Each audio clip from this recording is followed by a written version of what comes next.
Oiga, aquí se hizo un esfuerzo por parte de la denominada Concertación Nacional para el Desarrollo.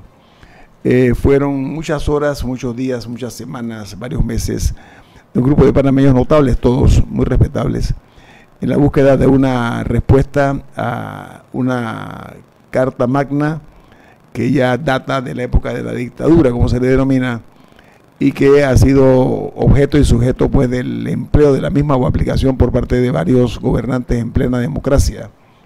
Entonces, en la búsqueda de ese objetivo o propósito, se logró buscar este grupo de la concertación con el claro propósito de lograr hacer los cambios a la Constitución. Ellos trabajaron en cerca de 20 artículos de la Constitución para ser reformado, pero cuando llegaron a la Asamblea de Diputados, los diputados, en un acto casi que de magia, lo elevaron a 96, lo que aprobó la Asamblea Nacional de Diputados para ser aplicados. Entre esos estaban, por supuesto, los mejores intereses de los diputados, pero ahora el presidente Cortizo ha decidido que esto cambia la figura y será el PNUD el que se encargará pues de tocar este asunto tan importante para todos, porque aquí se está hablando de reformas completas, una constituyente paralela, en fin, o sea, hay varias figuras, lo pongo sobre la mesa. Ok, a mí primero me parece importante aclarar que el rol del PNUD, a diferencia de lo que está diciendo mucha gente, no va a ser redactar la Constitución. El PNUD no la va a redactar, va a ser un facilitador. Hay que ver con mayor detalle exactamente qué va a hacer el PNUD, pero yo creo que eso es un punto importante para iniciar. Ellos van a facilitar el diálogo entre distintos sectores que no sabemos cuáles son ahorita, ni exactamente quién se va a sentar a redactar o cómo va a ser el proceso, pero ellos van a ser facilitadores de la conversación. Otro punto que me parece importante es recordarle a la ciudadanía que igual se va a hacer por el método de las dos legislaturas. Simplemente va a ser con un documento inicial nuevo. O sea, va a llegar un nuevo documento a la Asamblea Nacional para que los discutan en 3 debates en una primera legislatura y luego 3 debates en una segunda legislatura y luego un referéndum. Esa metodología sigue igual. Y tercero,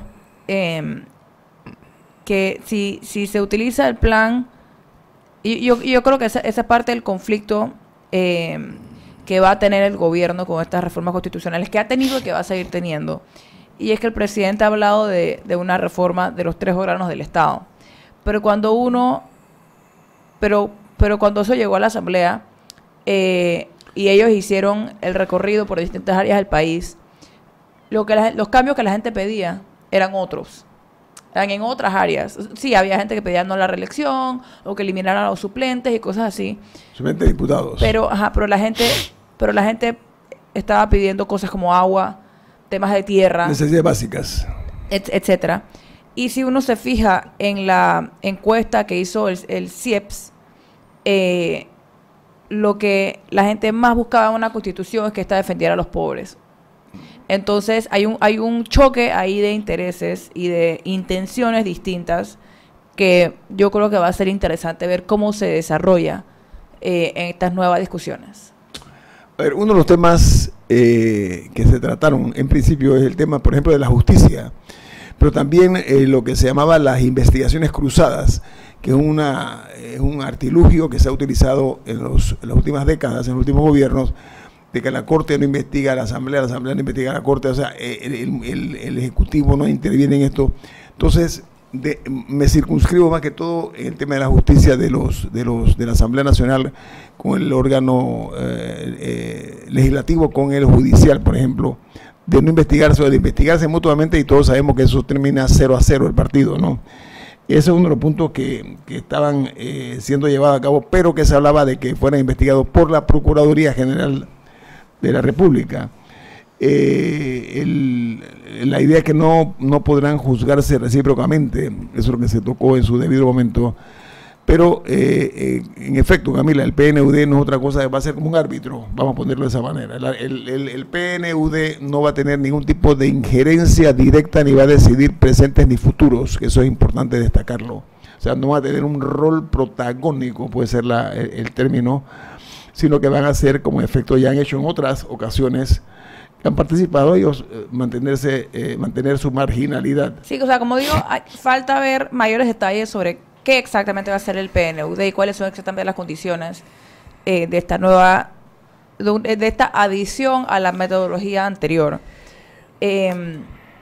Pero definitivamente creo que le podría dar un poco de orden a un proceso que fue que se hizo de manera muy desordenada. Y ya con eso quizá haya un mayor avance. Porque una de las quejas que había es que no necesariamente se había preparado ni a la población ni a los diputados para un proceso constituyente, o sea, para un proceso de reforma a una constitución. Eso fue una de las cosas que se dijo. Los diputados acababan de llegar. Tenían un mes ahí cuando les pusieron la reforma enfrente. Una barbaridad. Se encuentran haciendo derecho constitucional. Entonces, ¿por qué fracasan las cosas? Entonces, fracasan porque se hizo mal. El presidente Laurentino Cortizo acababa de llegar al poder y le tiró encima la tarántula a una asamblea que, igual que él, venía nueva. Así como la recibió, la transfirió a la asamblea. La transfirió y le tiró una tarántula a la asamblea, porque eso es. Entonces la asamblea de allí transformó eso en un monstruo, ¿no? ¿Cuántas reformas eran? Más de 90, ¿no? 96. 96 reformas, o sea, de allí salió una cosa que no la habían soñado ni la gente de la Concertación, que yo los conozco, que es gente bien intencionada, pero una constitución es algo sencillo, lo más parecido a los 10 mandamientos. Los 10 mandamientos han durado centenares de años, pues a nadie se les ha ocurrido cambiarlos. Entonces, ¿por qué? Por su sencillez. Entonces, una constitución tiene que ser sencilla, que la gente la aplica, no tiene que ser hecha para que la entiendan los abogados, no, la entienda un niño, la entiende un pobre, y un pobre llega a un ministerio e invoca la constitución, dice, me están violando mi derecho constitucional. Sí, eso que dijo Camila es la verdad. Si una constitución no defiende a los pobres, entonces, ¿qué vamos a hacer? Solo los que tienen dinero y los que pueden pagar un buen abogado, que puede litigar en la corte, pueden hacer valer sus derechos. Y esa no es la idea de una constitución. Es que en principio esto tenía una serie de aristas que afectaban a los diputados. Por ejemplo, se hablaba de no reelección a los diputados. Yo sospechaba. Bueno, se hablaba de reelección por un solo periodo consecutivo. Sí, por eso, o sea, no había la reelección esta como se mantiene ahora mismo, que se puede... O sea, no ilimitada. No ilimitada, por una parte. Por la otra, la doble postulación. Ese es otro tema.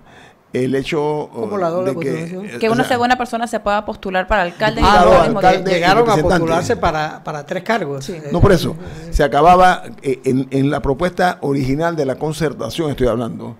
Cuando llegó a la asamblea, por supuesto que eso fue borrado con una tinta invisible, ¿no? Egoísta, porque que alguien se pudiera postular para alcalde, para diputado, y cuidado que para presidente de la República podía ser. Bueno, una persona se postuló para presidente y para alcalde, creo. Sí. La otra que se garantizaba. No, creo que se fue. No era presidente del alcalde. No, sí.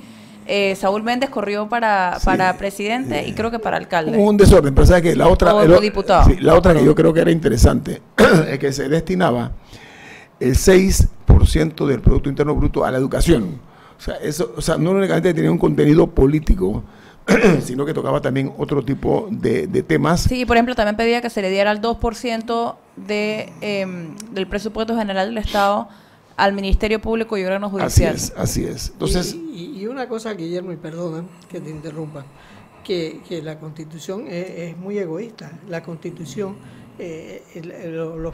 los países funcionan con partidos políticos, pero la Constitución actual de Panamá es antipartido político. Mata a un partido en un solo turno al bate, en el primer turno al bate. ¿Eso está en la Constitución o en el Código Electoral? No, está en la Constitución.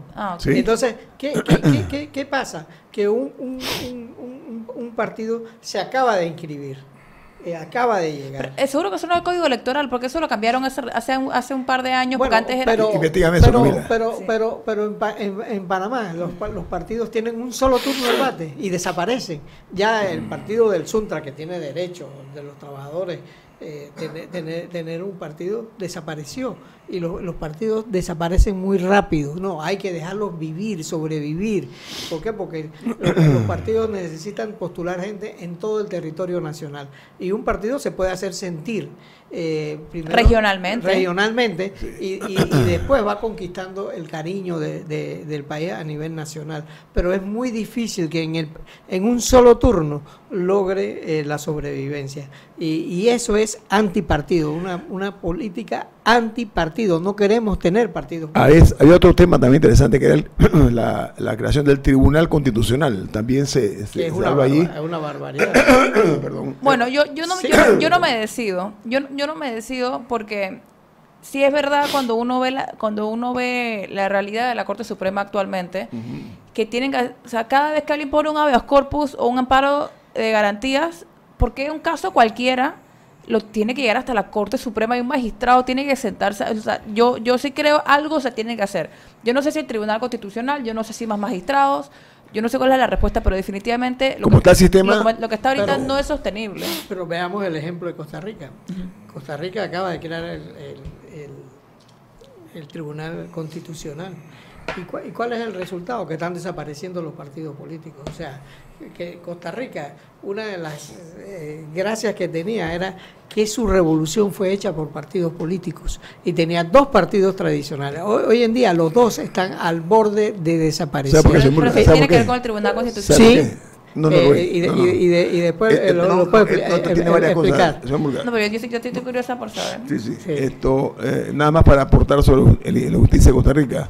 Costa Rica, 3 presidentes de la República por corrupción han sido llevados a juicio y quedaron presos. O sea, y un cuarto que se salvó porque se refugió en Suiza. Lo que quiero decirle, señor Murga, es que en Costa Rica no me parece un buen ejemplo, digno de ser considerado, porque Costa Rica son los países que se venden, es igual que Chile. Chile se vendió como un país que era hasta donde Suiza, la Suiza de América, y resultó que al final del día no lo era. Vamos al corte comercial. Esto es Info Análisis, un programa para la gente inteligente.